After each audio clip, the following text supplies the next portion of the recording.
Pengembangan bahan ajar. Pengembangan bahan ajar itu ada 4 cara untuk membuat bahan ajar. Jadi yang pertama itu kita harus menganalisis pengembangan bahan ajar. Nah, yang kedua, cara memilih sumber belajar. Yang ketiga, membuat peta bahan ajar. Dan yang keempat itu yaitu struktur bahan ajar. Jadi masing-masing akan saya jelaskan di materi hari ini. Yang pertama yaitu analisis kebutuhan bahan ajar. Menurut Prastowo, dalam membuat bahan ajar itu ada beberapa proses pembuatan dan yang menjadi bagian integralnya yaitu adalah analisis kebutuhan bahan ajar. Yang kedua, memahami kriteria pemilihan sumber belajar, memilih dan menentukan bahan ajar, menyusun peta bahan ajar, dan membuat struktur bahan ajar. Maka yang akan dibahas pertama yaitu analisis kebutuhan bahan ajar.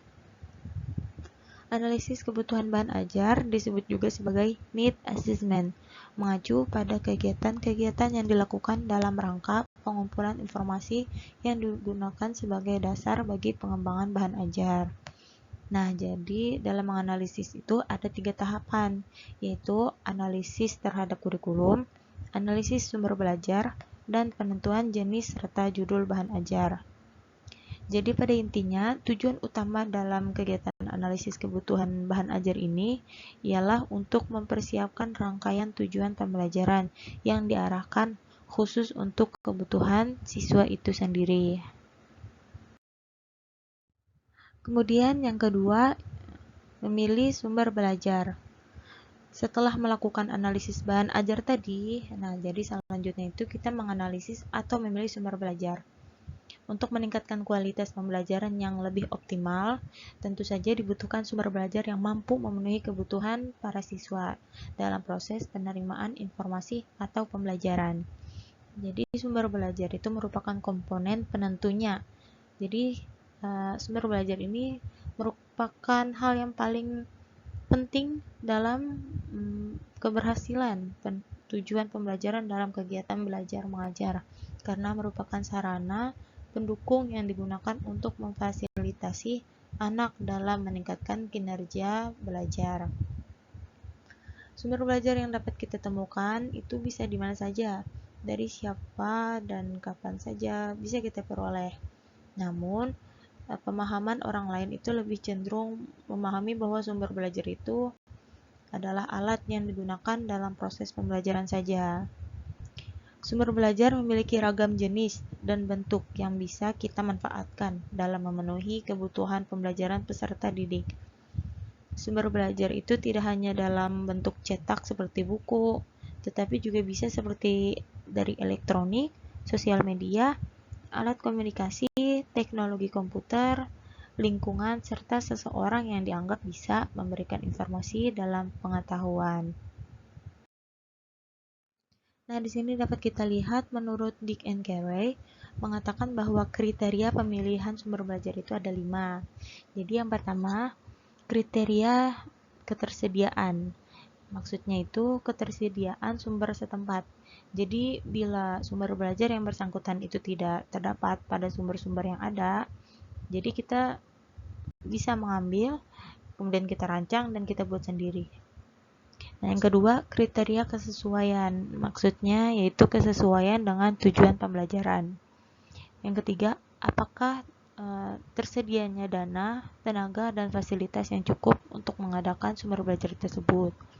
Yang keempat, faktor yang menyangkut kelulusan, kepraktisan, dan ketahanan sumber yang bersangkutan untuk jangka waktu yang relatif lama.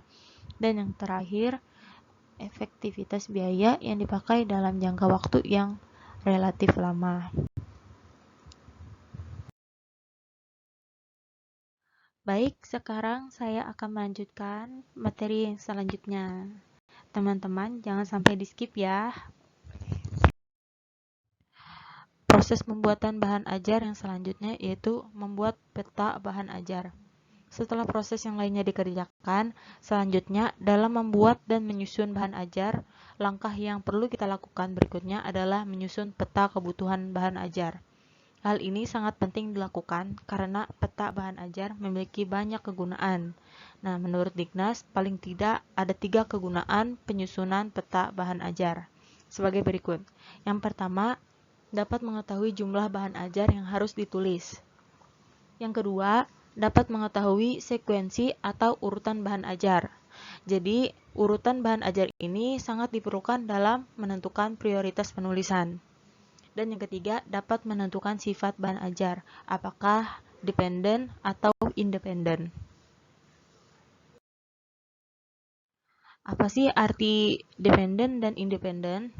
Nah, jadi bahan ajar dependen itu adalah bahan ajar yang ada kaitannya antara bahan ajar satu dengan bahan ajar yang lainnya, sehingga dalam penulisannya harus saling memperhatikan satu sama lain. Apalagi jika masing-masing bahan ajar itu saling mempersyaratkan. Misalnya, yaitu yang terdapat pada LKS, handout, model, atau market. Nah, yang kedua itu bahan ajar independen. Bahan ajar independen itu bahan ajar yang berdiri sendiri atau dalam penyusunannya tidak harus memperhatikan atau terikat dengan bahan ajar yang lainnya. Misal, yaitu yang terdapat pada buku, teks, atau ajar, dan modul. Proses pembuatan bahan ajar yang selanjutnya, yang terakhir, itu struktur bahan ajar. Pada dasarnya, bahan ajar ini merupakan susunan bagian-bagian yang kemudian dipadukan, sehingga menjadi satu kesatuan yang utuh dan fungsional. Susunan atau bangunan bahan ajar inilah yang dimaksud dengan struktur bahan ajar. Sehingga dapat kita ketahui bahwa masing-masing bentuk bahan ajar itu memiliki struktur yang berbeda. Oleh karena itu, dalam mengembangkan bahan ajar, perlu diperhatikan prosedur dan kaidah yang semestinya baik dalam bentuk kreatifnya, inovatif, menarik, dan sesuai dengan tujuan pembelajaran. Nah, di sini teman-teman bisa lihat bahwa struktur bahan ajar itu ada yang berupa cetak, ada yang berupa model juga, kemudian audio, audio visual, interaktif, dan juga lingkungan. Nah, untuk struktur bahan ajar yang berupa cetak, itu bisa seperti handout, buku, modul, LKS, brosur, leaflet, wall chart, dan foto atau gambar. Nah, untuk struktur bahan ajar yang kedua, yaitu model atau maket, struktur bahan ajar ini hampir sama dengan bahan ajar cetak yang berbentuk foto atau gambar. Dan terdapat 5 komponen yang berbeda. Jadi untuk komponen yang pertama itu yaitu judul, sedangkan 4 komponennya yaitu ada KD, materi pokok, informasi pendukung, tugas atau langkah kerja, dan penilaian. Nah, untuk struktur bahan ajar yang ketiga yaitu berupa audio, bentuk bahan ajar audio ini bisa berupa piring hitam, CD, kaset, dan bisa juga berupa radio. Selanjutnya yaitu audiovisual. Ada 2 jenis bahan ajar audiovisual, yaitu video atau film dan orang. Nah, yang selanjutnya yaitu struktur bahan ajar interaktif. Bahan ajar interaktif ini adalah bahan ajar yang mengombinasikan beberapa media pembelajaran, yaitu seperti audio, video, teks, atau grafik. Nah, yang terakhir yaitu struktur bahan ajar lingkungan. Jadi struktur bahan ajar yang berbentuk lingkungan ini yaitu berada di sekitar kita. Itu di lingkungan. Oke, sekian pembahasan materi kami hari ini. Semoga teman-teman yang sudah mendengarkan dapat memahaminya ya. Dan jika ada yang ingin ditanyakan, teman-teman bisa tulis komentar di bawah ini. Salah hilap, mohon maaf. Wassalamualaikum warahmatullahi wabarakatuh. Sampai jumpa.